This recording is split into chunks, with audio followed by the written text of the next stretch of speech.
এই প্রচণ্ড গরমে কেন জানি দুপুর হলে ঝাল ঝাল কিছু খেতে মন চায়।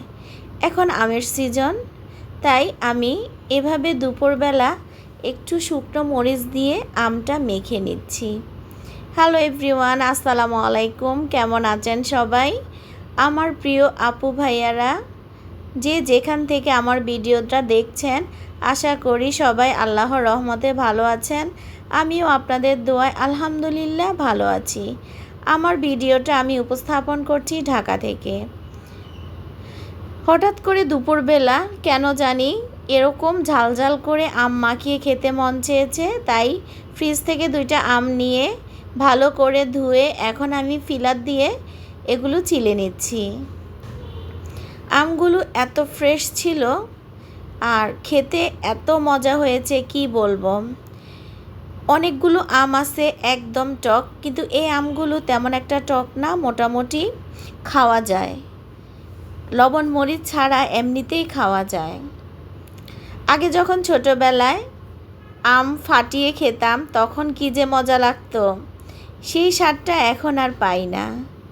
কিন্তু এত গরম পড়েছে, তাই দুপুরবেলা একটু ঝালঝাল করে এই আমটা মাখিয়ে খেতে মন চেয়েছে। আমি আমগুলো ছিলার পরে ধুয়ে সেই ফিলারটা দিয়ে এভাবে আমি কুচিয়ে নিয়েছি। আর এখন 2টা শুকনো মরিচ দিয়ে দিচ্ছি। একবার চিন্তা করেছি 3টা দিব, পরে কিন্তু আরেকটা উঠিয়ে নিয়েছি। চিন্তা করলাম এত গরমের মধ্যে বেশি জাল খাওয়া যাবে না, শরীর অসুস্থ হয়ে যাবে। তারপর আমি একটু লবণ দিয়ে আগে মরিচগুলো মেখে তারপর সবগুলো আমের সাথে মাখিয়ে নেব। আপনাদের ভাইয়া আবার চিনি দিয়ে খাবে না, তাই তার জন্য আমি চিনি ছাড়া আগে মেখে নিয়েছি, পরে আমি চিনি দিয়ে খাবো। এজন্য তার জন্য আমি দোকানে পাঠাবো, তাই আগে থেকে আমগুলো আমি একটু মেখে রেডি করে নিচ্ছি। দোকানের ছেলে আসবে যেন আমি তার কাছে দিয়ে দিতে পারি। আর এই যে দেখেন আম মাখার ফাইনাল লুক। চিনি দেওয়ার পরে আমি এখন খেয়ে নিচ্ছি। আমি আবার এত টক চিনি ছাড়া খেতে পারি না, তাই আমি চিনি দিয়ে খাবো, সেজন্য আলাদা করে আমার জন্য রেখে দিয়েছি। আমি চিনি দিয়ে মেখে এখন খাচ্ছি।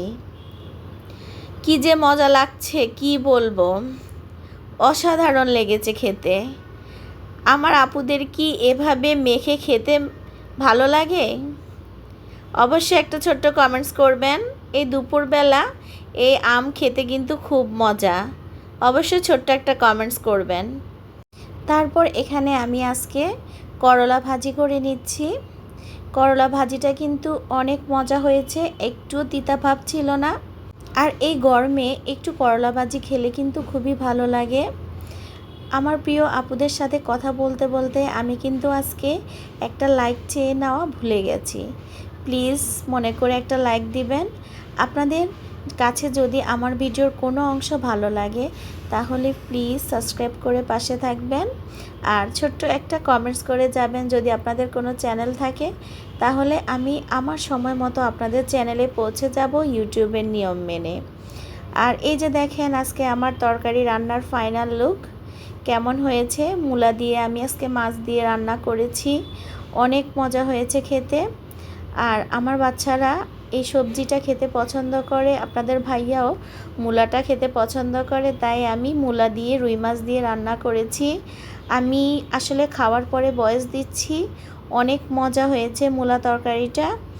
আর সেই সাথে করলা ভাজিটাও অসাধারণ হয়েছে, একটু তিতা ভাব ছিল না, একদম ভাজা ভাজা করেছি, তেল মশলা কম দিয়ে, খুব মজা। এই গরমে অবশ্যই চেষ্টা করবেন এই করলা সবজিটা খাওয়ার জন্য আমার প্রিয় আপুরা।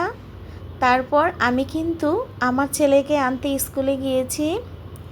এই যে হচ্ছে আমার ছেলের স্কুল, আমার ছোট ছেলে এই স্কুলে পড়ে। এটা হচ্ছে বাড়িধারা সাউথ পয়েন্ট স্কুল। মাশাআল্লাহ অনেক সুন্দর, অনেক বড় একটা স্কুল। আর ছেলেটাকে এত ভালো একটা স্কুলে পড়তে দিয়েছি, আল্লাহর কাছে হাজার হাজার শুকরিয়া। আল্লাহ যেন আমার ছেলের স্বপ্ন পূরণ করে, তাকে যেন একজন ভালো মনের মানুষ বানায়, একজন দায়িত্বশীল মানুষ বানায়। সবাই আমার ছোট ছেলেটার জন্য দোয়া করবেন। আর সেই সাথে আপনাদেরকে বলবো প্লিজ সবাই সবার জন্য দোয়া করবেন, আমিও সবার জন্য দোয়া করি। আর আমরা যারা ইউটিউবে কাজ করি সবাই সবার পাশে থাকতে চাই, আর আমিও সবসময় সবার পাশে থাকবো ইনশাআল্লাহ।